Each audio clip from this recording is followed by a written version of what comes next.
The air reeks of kerosene. That's what we call it, Klan cologne. We're at a KKK rally in the heart of Mississippi, a countryside still haunted by memories of lynchings and church bombings from decades ago.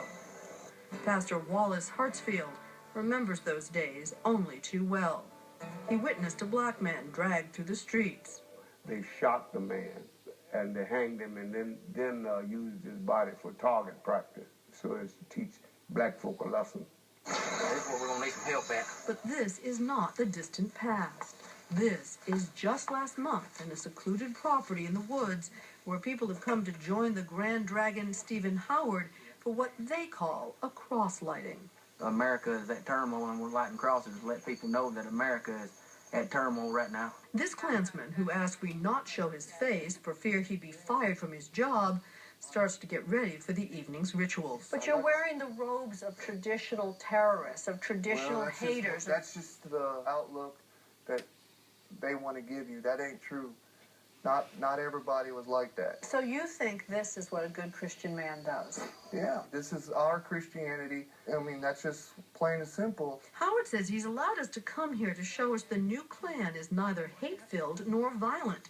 Yet what we heard and saw during our time with them suggests otherwise. Black people and white people are nowhere related. In my opinion, I think black people evolved from animals. And I believe that we need to be separated. Whites and blacks need to be separated. I don't agree with race mixing. Let them set up their own state where they belong and give them their own homeland. And if your daughter, when she got older, came home and said, I want to go out with a black boy.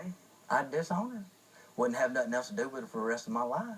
Because of who she loved. No, it's not love. If you love somebody of your own race. Who decreed that?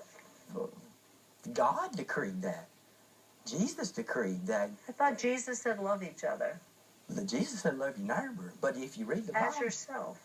You know, there's an argument to be made that by our covering the Ku Klux Klan, we play into their hand. We help them recruit. What do you make of that? Every time you have a story on the front page of the local newspaper about a Klan rally or something along those lines, the Klan or that particular group does get a member or two. On the other hand, 99.9% people who read about that are essentially inoculated against them. I think it's actually harming them more than it's helping them in the end. Back in Mississippi, as night falls, Steve and his wife, Nicole, tell us something stunning about Steve's 11-year-old daughter, who is here for all of the night's proceedings. Your 11-year-old daughter has a brother? So she was 8. And she chose? She wanted it. But you think at 11 she can understand? I think she understands more than my people. Children are very perspective. She has a beautiful room. She wants to be like her daddy. This is the first time I've actually robed up, so it's a little bit big on me. And now it's time for all members of the group to robe up. Yeah, Mom. I'm not here, son. I'll get you. I've read in some of the literature that there are some people who think that if Barack Obama is reelected, the storm, something they call the storm, is going to come. Oh, it's going to happen. What's the storm? I fear it. War. And he's going to start it. He's going to start it. I fear it. I feel it. I feel it coming on. And it ain't just me. It's just... It's going to be another war in this United States of America. If he gets elected back to office, it's going to happen. If he gets 4 more years, Barack Obama will ruin this country. And white people will be in concentration camps. And if you don't believe white people can't be in concentration camps, people sadly mistaken. And his solution to avoid this supposed impending storm is an all-white South, where all blacks, Hispanics, and Jews are banned, given someplace else, he says, to live in America. I want to make sure I understand you. If the goal is white separatism, separating the races, the only way to separate the races is using violence. You're not going to be able to just say nicely, please leave. If they will peacefully go, then yeah. But if they won't peacefully go, that's the only way is through violence. It's through making them go. That's it. And you'd be willing to be part of that. It's a race war you're talking about, essentially. Very much so. His hero and predecessor was a convicted murderer and former head of the Mississippi White Knights. What do you think about Sam Bowers? He's the greatest Klansman to ever live. Well, Sam Bowers was accused and convicted of murder. I don't endorse murder. What about other forms of violence? I don't endorse murder. I guess that means that other forms of violence may be okay.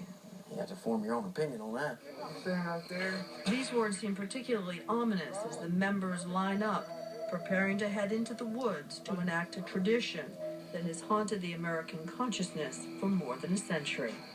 When we come back.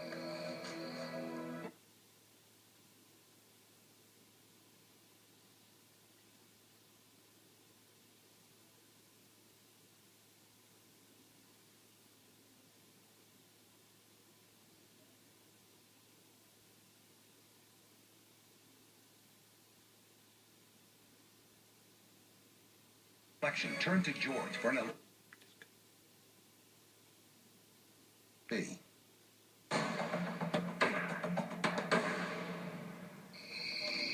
Klansman, do you accept the light? Yes, sir. The Grand Dragon, Stephen Howard, leads his fellow Klansmen in that notorious ceremony. Klansman, do you accept the light? Yes, I do. Klansman, do you accept the light? I accept the light. It is legal done here in the woods on private property. It is 10 years in federal prison if done on a black family's lawn to intimidate them. Klansman for Mississippi! Mississippi! Klansman for America!